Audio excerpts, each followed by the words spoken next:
शिवाजी बोलतोय.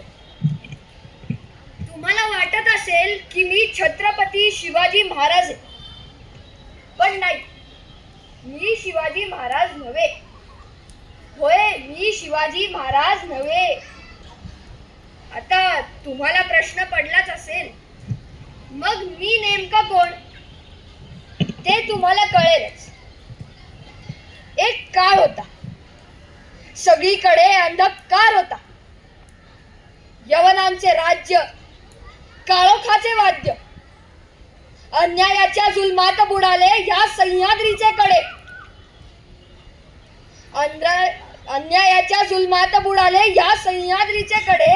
धनधान्याची राशी तुडवती ह्या युवनांचे घोडे. रयतेमध्ये दुही माजली, कोणी ना राहिला वाली. चला घ्या हाती आता स्वातंत्र्याच्या मशाली, स्वातंत्र्याच्या मशाली. आणि मग शिवरायांचा जन्म झाला. आऊसाहेबांनी शिवरायांच्या आणि मावळ्यांच्या मनात स्वराज्याचं स्वप्न पेरलं.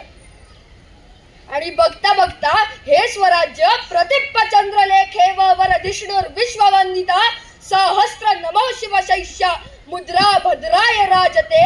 प्रतिपदेच्या चंद्राच्या खोरीसारखं वाढत वाढत वाढत निघालं. जसं राज्य वाढत होतं तसे शत्रूही वाढत होते. आदिलशाही, निजामशाही, मुघलशाही. आणि एकदा राजे पन्हाळगडावरती असताना सिद्दी जौहर आणि त्याच्या 60,000च्या फौजेने पन्हाळ्याला वेढा घातला. एक नव्हे, दोन नव्हे, तर 6 महिने हा वेढा तसाच बसून राहिला. चैत्रात पडलेला हा वेढा पावसाळा आला तरी काही उठायचं नाव घेत नव्हता. आणि मग राजांना एक कल्पना सुचली. त्यांनी मला सांगावा धाडला. आणि मग राजा बोलवलं.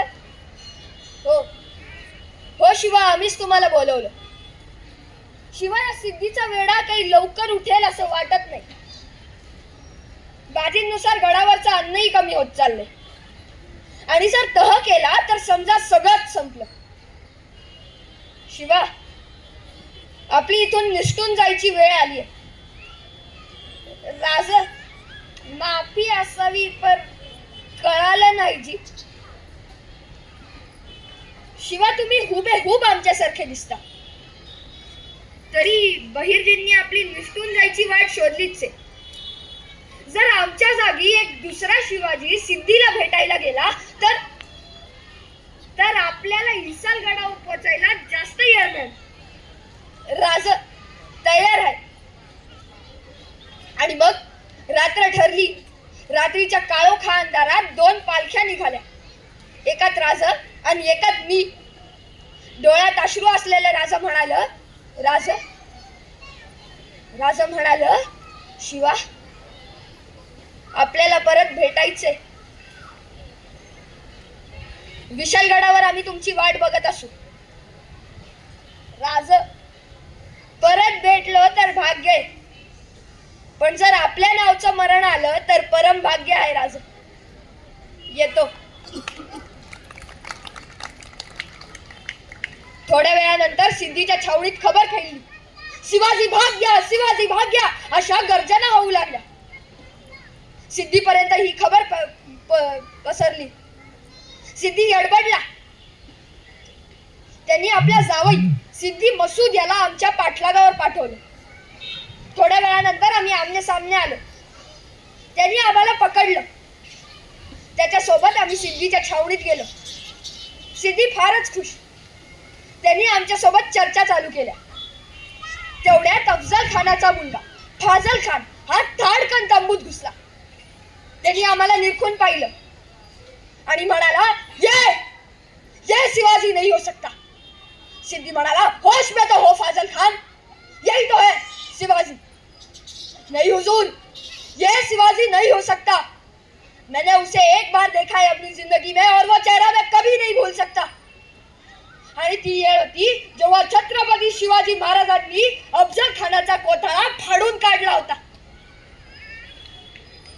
सिद्धी अडबडला. त्याला समजेच ना आपण जिंकलो का हारलो.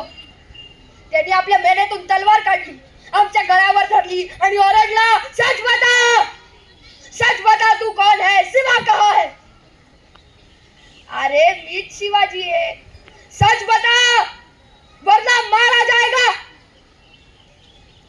अरे जन्माला जरी शिवा काशीद म्हणून आलो असलो तरी मरताना शिवाजी महाराज म्हणून मरतोय. हे भाग्य काही कमी आहे का? आणि कडाडला सिद्धी, त्यांनी आपली तलवार चालवली, आमचं मुंडकं शरीरापासून वेगळं पडलं.